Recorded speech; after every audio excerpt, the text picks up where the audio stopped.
Hi guys, welcome back to Telugu world YouTube channel. Subscribe చేసుకొని వాళ్ళు ఎవరైనా ఉంటే సబ్స్క్రైబ్ చేసుకోండి. ఈరోజు ఇంట్రెస్టింగ్ టాపిక్తో మళ్ళీ వచ్చాను. మానవ చరిత్రలో అద్భుతాలు, ఆరంభాలు అవేంటో ఇప్పుడు తెలుసుకుందాం. మనిషి వేల సంవత్సరాలుగా ఈ భూమిపై జీవిస్తున్నాడు, కానీ ఆ ప్రయాణం ఎప్పుడు మొదలైంది? మనం ఎలా వ్రాయడం నేర్చుకున్నాం? ఎలా జ్ఞానాన్ని నిల్వ చేసుకున్నాం? ఎలా దేవాలయాలు, రాజ్యాలు, రోడ్లు, క్రీడలు పుట్టాయి? ఈరోజు నేను మిమ్మల్ని ఒక అద్భుతమైన టైం ట్రావెల్లో తీసుకెళ్తున్నాను. ప్రపంచాన్ని మార్చిన మొదటి అడుగులను చూడడానికి సిద్ధంగా ఉండండి. మనలో చాలామందికి అనిపిస్తుంది పుస్తకాలు, రికార్డులు, చరిత్ర ఇవన్నీ ఎప్పటి నుంచో ఉన్నట్టుగా. కానీ ఒక్కసారి ఊహించండి, మొదటి వ్యక్తి ఇలా అనుకొని ఉంటాడు, భవిష్యత్తు కూడా నన్ను గుర్తించాలి అంటే ఏం చేయాలి? ఆ ఆలోచనలో పుట్టిందే లిపి. క్రీస్తు పూర్వం 3400 సంవత్సరంలో ఇరాక్లోని సుమేన్ ప్రజలు క్యూనిఫామ్ అనే లిపిని సృష్టించారు. మట్టి పలకలను తీసుకొని కొరుకులతో చిన్న చిన్న గీతలు గీసి పన్నులు, పంటలు, ఒప్పందాలు, కథలు ఇలా రాయడం మొదలెట్టారు.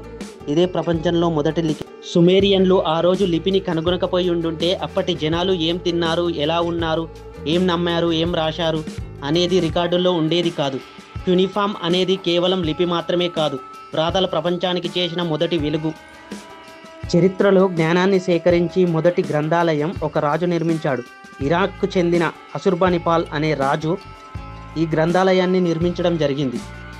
వాటిలో ప్రపంచ నలుమూలల నుంచి సేకరించిన ఖగోళ, భౌతిక, వైద్య శాస్త్రాలకు సంబంధించిన పుస్తకాలను అక్కడ భద్రపరచడం జరిగింది. ఒక్కసారి ఆలోచించండి, మనిషి రాసిన మొదటి జ్ఞానం ఒక చోట ఇలా భద్రపరచడం, ఇది ప్రపంచానికి అందించిన గొప్ప బహుమతి. అది మొదటి లైబ్రరీ, మొదటి జ్ఞాన నిలయం. ప్రపంచంలో అతిపెద్ద మిస్టరీ ఏదైనా ఉంది అంటే అది గిజా పిరమిడ్ ఎలా నిర్మించారు అనేది. కానీ చాలామందికి తెలియని ఒక విషయం ఏమిటంటే ఈ పిరమిడ్ ఖచ్చితంగా దిక్సూచిలాగా ఉత్తర, దక్షిణ దిక్కులను చూపిస్తుంది.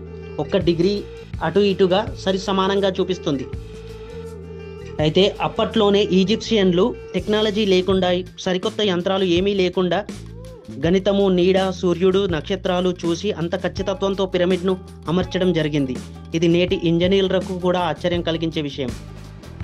మన దగ్గర రోడ్డు వేస్తే ఎన్నాళ్ళు ఆగుతుంది? మహా అయితే 5-10, మరీ మంచిగా వేస్తే 20-25 ఏళ్ళు ఆగుతుంది. కానీ 2000 ఏళ్ల నుండి ఇప్పటికీ వాడుకలో ఒక రోడ్డు ఉందంటే మీరు నమ్ముతారా? అదే రోమన్లు వేసిన అద్భుతం. వారు కేవలం రోడ్లు కట్టలేదు, 40 లక్షల కిలోమీటర్ల పటిష్టమైన రోడ్ల నెట్వర్క్ను నిర్మించారు. అది మట్టి కాదు, కానీ గట్టి రాళ్ళు, ఇసుక, గ్రావెల్ అన్ని పొరలుగా వేసి శాస్త్రీయంగా నిర్మించారు. అందుకే ఒక పదం వాడుకలో ఉంది, all roads leads to Rome అని చెప్పేసి. ఇప్పుడు మనం చూస్తున్న ఒలింపిక్స్ జాతీయ గీతాలు, జెండాలు, మెడల్స్. కానీ అసలు ఒలింపిక్స్ ఎలా మొదలయ్యాయి అంటే ఇది చాలా ఆసక్తికరమైన విషయం. క్రీస్తు పూర్వం 776 సంవత్సరంలో మొదటి ఒలింపిక్స్ జరిగింది. అయితే అప్పుడు జరిగింది ఇది క్రీడా పోటీ కాదు, దేవతలకు చేసే పూజా కార్యక్రమంలో భాగంగా జరిగింది.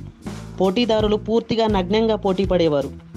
ధైర్యం, శక్తి, సత్యతను చూపించడానికి ఇది క్రీడ కాదు, ఒక పవిత్ర యుద్ధంగా భావించేవారు. ప్రపంచంలో చాలా దేశాలు రాజ్యాంగాలను ఆధారం చేసుకొని పాలనను సాగిస్తున్నాయి.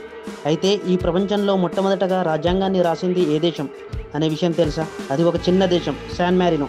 1600 సంవత్సరంలో రాసిన రాజ్యాంగం అది ఇప్పటికీ అమల్లో ఉంది. ఇది ప్రపంచానికి వేసిన చిన్న సందేశం. దేశం చిన్నదా పెద్దదా అనేది కాదు, చట్టం బలంగా ఉంటే దేశం నిలబడుతుంది. మనిషి చరిత్ర అంటే కేవలం యుద్ధాలు, రాజులు కాదు, మనిషి వేసిన మొదటి అడుగులు, మొదటి లిపి, మొదటి లైబ్రరీ, మొదటి పిరమిడ్, మొదటి రోడ్డు, మొదటి క్రీడలు, మొదటి రాజ్యాంగం. ఇవే మనిషిని మనిషిగా మార్చాయి, మన ప్రపంచాన్ని నిర్మించాయి. ఇలా చరిత్రలో ప్రపంచ స్థితిగతులను మార్చిన అద్భుతమైన ఆవిష్కరణలతో కూడిన మరికొన్ని విషయాలతో రేపటి వీడియోలో మళ్ళీ వస్తాను, పార్ట్ 2గా. మిస్ అవ్వకుండా ఉండాలి అంటే సబ్స్క్రైబ్ చేసుకోండి. Thank you.